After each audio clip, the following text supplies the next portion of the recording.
கோயிலுக்கு போயிட்டு வந்துட்டு சாப்பாடு செய்ய ஆரம்பிச்சுட்டேன். காலையிலயே ஆனா சாம்பார், ரசம் இதெல்லாம் வச்சுட்டேன். சாப்பாடு மட்டும் வடிக்கணும். அப்புறம் பாயாசம், அப்பளம் மட்டும் பொரிச்சுக்கலான்னு சொல்லிட்டு தான் எல்லாம் செஞ்சு வச்சுட்டு போயிருந்தேன். வந்தோனே எல்லாமே இது 3 செய்றதுக்குள்ளயே மணி 1:30 கிட்ட ஆயிடுச்சு. சரின்னு சொல்லிட்டு வேகமா அப்பளமும் பொரிச்சுட்டு இருந்தேன். பொரிச்சுட்டு இருக்கும்போதே பின்னாடி ஒருத்தன் நான் போடுறேன், நான் போடுறேன் என்ட்ட திட்டு வாங்கிட்டு போயிட்டியான். அப்புறம் சரி இந்த சாம்பிராணிக்காக அந்த கறிக்கட்டி இதை பண்ணி அடுக்கி வைப்போம்னு பார்த்தா, அது அமர்ந்து அமர்ந்து போய்கிட்டு இருந்துச்சு. கடைசியா ஒரு மெழுகுதிரியை வச்சு தான் பத்த வச்சேன். அதே என்கிட்ட இப்படியே கறிக்கு இதாயிருச்சு.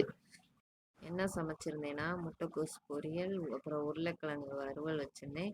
கத்திரிக்காய், முருங்கைக்காய், முள்ளங்கி இதெல்லாம் போட்டு ஒரு சாம்பார், அப்புறம் வந்து ரசம், அதுக்கப்புறம் சாதம், அப்புறம் வந்து பருப்பு பாயாசம் வச்சிருந்தேன். பாசிப்பருப்பு, ஜவ்வரிசி இதெல்லாம் போட்டு ஒரு பருப்பு பாயாசம் வச்சிருந்தேன்.